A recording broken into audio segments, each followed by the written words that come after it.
Le prédateur devient une proie dans les Everglades de Floride alors que des centaines de chasseurs descendent dans le Sunshine State pour attraper et tuer autant de pythons birmans que possible. La caméra n'était pas censée capter ça. Il était monté à 6 pieds de haut sur un tronc de cyprès au fond de la réserve nationale de Big Cypress destinée à une étroite piste de gibier, déclenchée par le mouvement conçu pour fonctionner pendant des semaines sans que personne ne le regarde.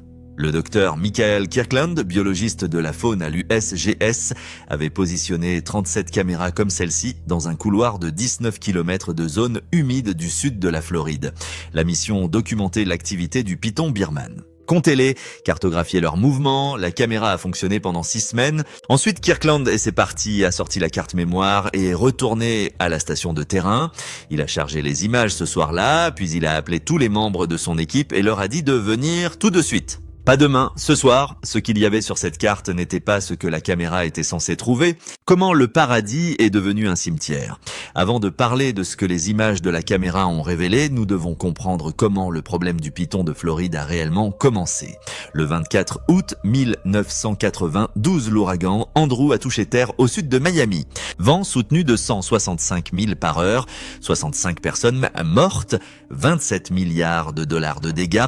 Il a également détruit un établissement d'élevage de reptiles et abritant des pythons birmanes. Les enceintes se sont effondrées. Un nombre indéterminé de grands constricteurs tropicaux se sont glissés dans la nuit et dans l'eau. Personne n'est allé les chercher. Simultanément, des dizaines de milliers de propriétaires d'animaux de compagnie dans le sud de la Floride prenaient une décision. Ils avaient acheté des pythons birmanes comme animaux de compagnie exotiques. Des nouveau-nés gérables qui ont atteint 12 pieds dans une maison de banlieue. Pour de trop nombreux propriétaires, la solution était de se rendre au bord des Everglades et de relâcher l'animal.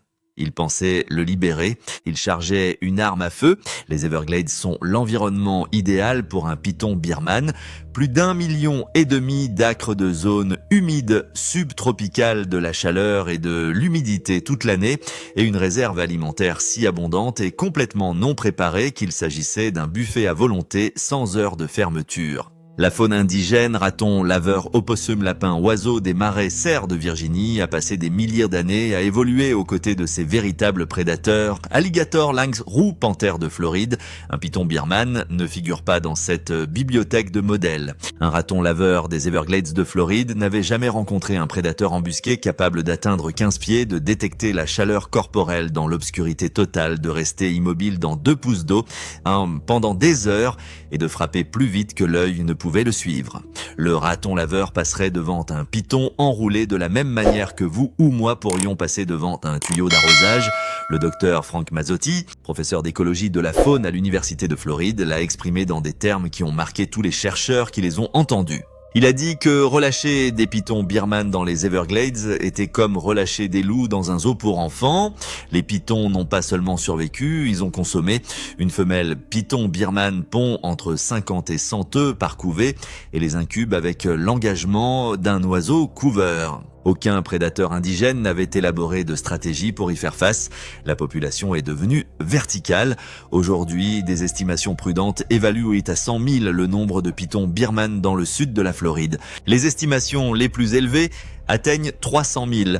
300 000 grands prédateurs dans un écosystème qui n'en possédait aucun il y a 20 ans. Mazzotti a publié une étude historique documentant les dégâts. Les ratons laveurs en baisse de 89,3% pas, de 10% pas, de 50,99,3% d'omniprésents à fonctionnellement absents. Les opossums se sont écrasés à 98,9%. Les bobcats ont chuté de 87%. Espèce après espèce, non réduite, effondrée. Mais les chiffres ne constituent pas l'aspect le plus obsédant de l'histoire. La partie la plus obsédante est le silence. Mazzotti a décrit avoir parcouru les mêmes routes à travers les Everglades qu'il avait parcourues pendant 3 décennies. Des routes où dans les années 1980, on ne pouvait pas parcourir 100 mètres sans ralentir pour un animal. Désormais, son équipe parcourt des kilomètres et ne trouve rien. Aucun mouvement, pas d'yeux dans les phares, juste de la route du gazon et le bourdonnement du moteur dans un silence qui ne devrait pas exister. Il a décrit s'être arrêté à un endroit où il avait photographié 53 mammifères individuels en 2 heures. Je sors du camion. Écoute! Rien. Les implications vont bien au-delà du chagrin. Les Everglades offrent une protection contre les inondations et une filtration de l'eau à des millions de personnes. Rechargent les aquifères en eau potable de l'une des régions à la croissance la plus rapide du pays. Les écologistes estiment sa valeur économique annuelle à plus de 31 milliards de dollars. Les petits mammifères consommés par les pitons n'étaient pas périphériques à ce système. Ils étaient fondateurs. Les pitons ne mangeaient pas seulement des animaux, ils démontaient une machine. Chasser les fantômes dans l'herbe. La réponse de la Floride a commencé avec le Florida Piton Challenge, un concours de chasse publique. Lors de son itération de 2024, les participants ont supprimé 195 pitons. Si la population est de 300 000 habitants, cela représente 0,065%. Un seul agrégat de reproduction pourrait remplacer chaque serpent du défi, supprimé. Pas une solution, pas même une bosse. L'État a donc embauché des entrepreneurs professionnels à plein temps. Donna Khalil est devenue l'une des plus reconnues. Elle a décrit la chasse aux pitons la nuit. Les phares balayent l'abbaye à la berme. Ne rien trouver, rien. Et puis quelque chose s'enregistre au bord de votre vision. Une ombre qui ne correspond pas à la végétation. Et puis ça se résout. Un corps du diamètre d'un poteau téléphonique, enroulé si immobile qu'il ressemblait à une racine. Elle appelait ça la chasse aux fantômes. Depuis le lancement du programme d'entrepreneurs, en 2017, ces chasseurs ont retiré plus de 23 000 pitons birmanes de Floride, 23 000 animaux, et pourtant ce chiffre représente probablement moins de 5% du total. Le pipeline se remplit constamment, toutes les technologies disponibles ont échoué, les drones thermiques n'ont pas pu détecter les serpents à sang froid correspondant à la température ambiante. Les leurres de proies robotiques ont été ignorées, les pitons sont des prédateurs embusqués qui attendent simplement de vraies proies. La seule approche qui donne de véritables résultats est le programme du serpent de Judas. Des chercheurs implantent chirurgicalement un traceur GPS chez un homme sexuellement mature. Relâchez-le et suivez-le directement jusqu'à une agrégation de reproduction pendant la saison des amours. Jon Bartoszek du Conservancy of Southwest Florida a été le pionnier de cette technique et l'a utilisée pour localiser et éliminer certaines des plus grandes femelles reproductrices jamais enregistrées. Mais l'échelle spatiale des Everglades rend impossible une couverture significative. Et les chasseurs vétérans ont commencé à dire quelque chose de difficile à ignorer. Mike Kimmel, connu sous le nom de Python Cowboy, a déclaré que ces animaux apprennent. Les serpents se retirent dans des hamacs profonds d'herbes sciées et de cyprès où aucune présence humaine n'est constante. Les populations reproductrices se concentrent dans les zones les plus difficiles d'accès.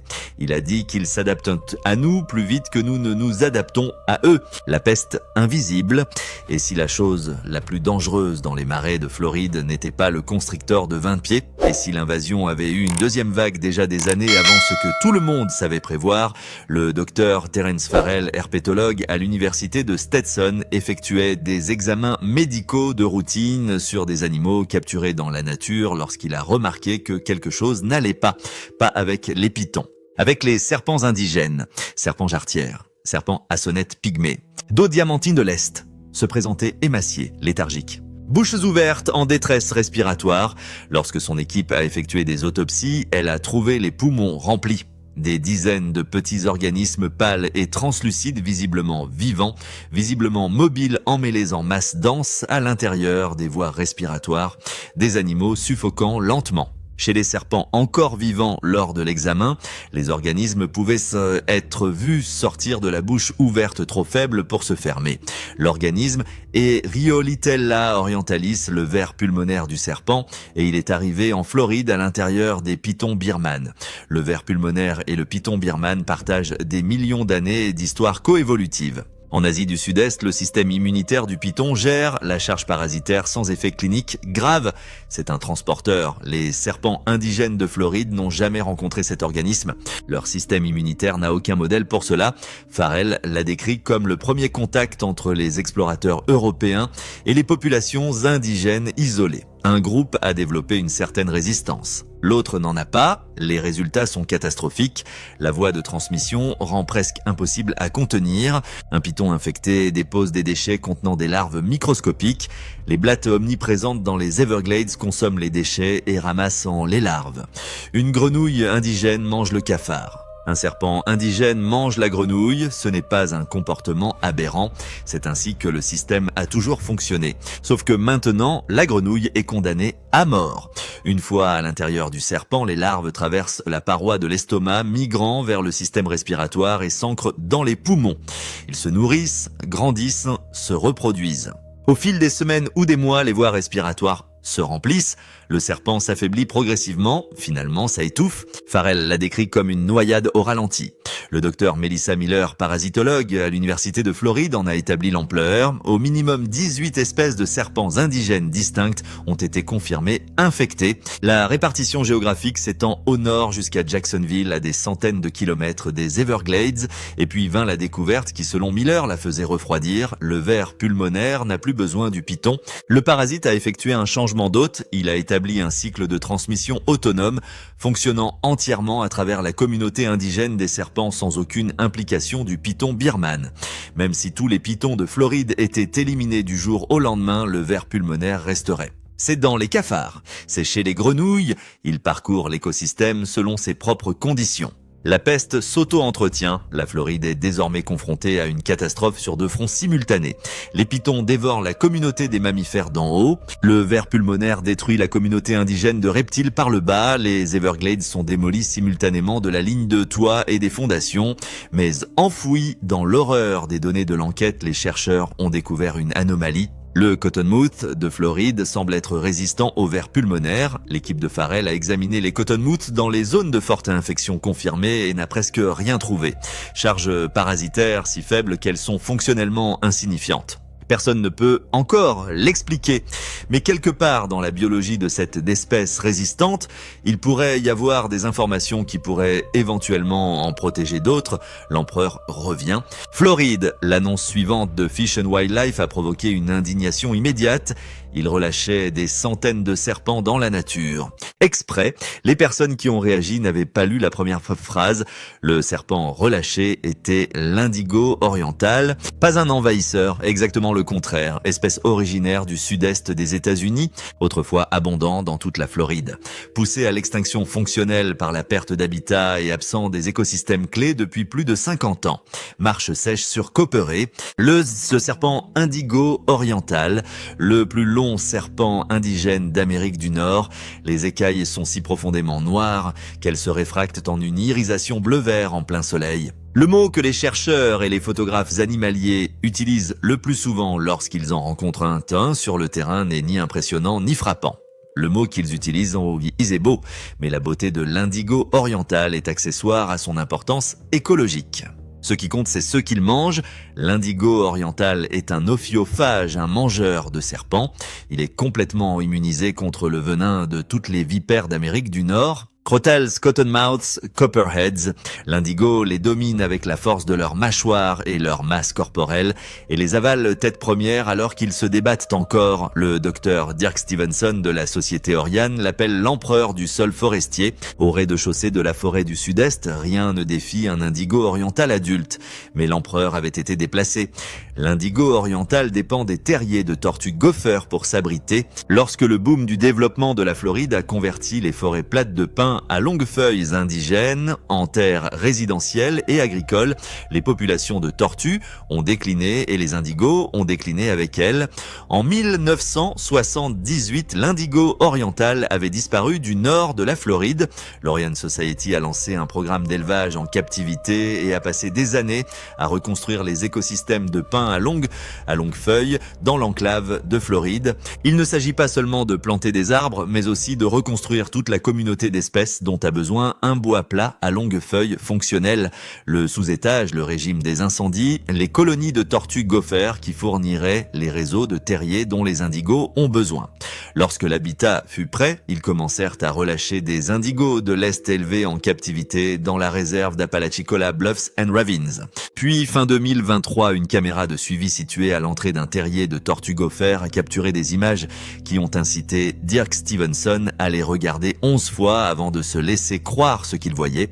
Deux nouveau-nés indigos de l'Est, animaux non relâchés, nouveau-nés, nés dans la nature, conçus dans la nature, éclos dans la nature, sans aucune aide humaine, pas plus long qu'un crayon, se déplaçant avec la confiance tranquille d'un animal qui n'a pas de prédateur raisonnable.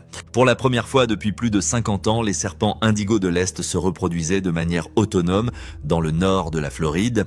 L'empereur ne revenait pas seulement, il reconstruisait sa dynastie, la trajectoire de collision. Revenons à la caméra du docteur Kirkland, aux images qui l'ont poussé à appeler son équipe cette nuit-là. Un lynx roux de 25 livres traînant le corps décapité d'un python birman de 50 livres dans la boue. La tête avait disparu, ciblé en premier, neutralisé, le reste du serpent tué ensuite. Le lynx roux traînait la carcasse et la réclamait. Depuis 20 ans, le python birman existait comme un prédateur suprême sans challenger sérieux, non pas parce que les prédateurs indigènes ne pouvaient théoriquement pas constituer une menace, mais parce qu'ils n'avaient aucune expérience avec cet animal. Cela changeait. Des alligators ont été documentés en train de tendre une embuscade à des pythons plus petits. Les caméras de surveillance du parc national des Everglades ont montré une panthère de Floride, l'une des moins de 200 restantes à l'état sauvage, traquant un python pendant 20 minutes à travers un bosquet de palmiers avant de faire une approche finale et de frapper. Ian Easterling, un technicien de la faune du National Park Service, a déclaré à ses collègues que les prédateurs indigènes font quelque chose qu'aucun modèle n'avait prédit. Ils apprenaient, un python qui digère un repas copieux est lent et vulnérable. Un python a des températures plus fraîches et métaboliquement supprimées. La tête d'un python est proportionnellement fragile par rapport à un prédateur qui frappe assez vite pour mettre fin au combat avant qu'il ne commence. Pour la première fois depuis 20 ans, les pythons subissent des pertes. Les Everglades ne s'en remettent pas, mais elles ripostent. Et les serpents indigos de l'Est se déplacent vers le sud, vers l'écosystème qui en a le plus besoin. Un jeune python birman mesurant en 3 ou 4 pieds de long se situe dans la fourchette de taille qu'un indigo oriental pourrait maîtriser. Pour un petit python, l'indigo l'emporte presque certainement. Une femelle mature de 15 pieds pesant entre 150 et 200 livres est une équation différente. Stevenson a été interrogé sur cette rencontre dans plusieurs entretiens. Sa réponse est cohérente. Il dit honnêtement, je ne sais pas. Personne ne le sait. Personne n'a observé cette rencontre dans la nature, mais il existe une réelle possibilité que l'indigo oriental puisse exercer une pression de prédation significative sur la population juvénile de pythons. Chaque juvénile qui ne survit pas jusqu'à l'âge adulte constitue un échec de reproduction pour l'invasion. Et au-dessus de tout cela se trouve la question que Farrell a appelée la chose qui lui fait le plus peur, et non les pythons, le ver pulmonaire. Rhiliatella orientalis peut-elle infecter un serpent indigo oriental? L'immunité contre le venin de l'indigo est ce spécifique lié aux caractéristiques moléculaires de la chimie de son sang. Il n'y a aucune raison de supposer que cela s'étende à un nématode parasite ayant un profil biologique complètement différent. Si le ver pulmonaire atteint les populations d'indigo de l'Est avant qu'elles n'atteignent des densités auto-entretenues, il pourrait éliminer l'empereur avant que celui-ci ne puisse accomplir ce que tout le monde a besoin de lui. Cela pourrait tuer la restauration. Kirkland a gardé une copie de la carte mémoire. Parfois, lorsque le travail lui paraissait particulièrement lourd, il regardait les 6 semaines de séquences compressées en une seule séance. Le calme les nuits où rien ne bougeait dans le cadre. Le silence que Mazzotti avait décrit maintenant, capturé dans une obscurité immobile et indifférente. La bataille pour les Everglades, qui a commencé avec une poignée de pythons birman relâchés et échappés, est devenue l'une des plus grandes crises de prédateurs invasifs de l'histoire moderne. Au cours des dernières décennies, ces constricteurs géants se sont répandus dans les Everglades, un écosystème parfaitement adapté à leur survie. Avec peu d'ennemis naturels et une réserve alimentaire abondante, leur population a explosé. Les conséquences ont été dévastatrices. Dans certaines régions, les populations de mammifères tels que les ratons laveurs, les opossums et les lynx roux se sont effondrées de plus de 90%, transformant des zones humides autrefois dynamiques en paysages marqués par un silence inquiétant. Mais les pythons ne représentent qu'une partie du problème. Les chercheurs ont découvert que les serpents ont également introduit un parasite invasif connu sous le nom de ver pulmonaire du serpent. Contrairement aux pitons qui le transportèrent, les espèces de serpents indigènes de Floride n'avaient aucune défense évolutive contre cet organisme. Le parasite s'est propagé à travers la chaîne alimentaire, infectant les grenouilles, les reptiles et éventuellement les serpents indigènes, endommageant leurs poumons et les étouffant lentement. Plus alarmant encore, les scientifiques ont découvert que le parasite ne dépend plus des pitons pour survivre. Elle s'est implantée au sein de l'écosystème et peut désormais se propager de manière indépendante. En réponse, les responsables de la faune sauvage ont lancé un effort de riposte sans précédent. Des chasseurs professionnels ont éliminé des milliers de pitons, des chercheurs ont développé des programmes de suivi pour localiser les populations reproductrices et des groupes de conservation ont commencé à restaurer des espèces indigènes comme le serpent indigo oriental, un puissant prédateur qui pourrait contribuer à supprimer les jeunes pitons à l'avenir. Dans le même temps, des signes de résistance commencent à apparaître. Des lynx roux, des alligators et même des panthères de Floride ont été documentés attaquant des pitons, ce qui suggère que les prédateurs indigènes pourraient s'adapter à la présence de l'envahisseur. Aujourd'hui, les Everglades se trouvent à la croisée des chemins. Les pitons continuent de se propager. Le parasite continue de circuler. Pourtant, les défenseurs de l'environnement, les scientifiques et la faune sauvage indigène se battent toujours pour l'avenir de l'un des écosystèmes les plus importants d'Amérique. L'issue reste incertaine et la bataille est loin d'être terminée.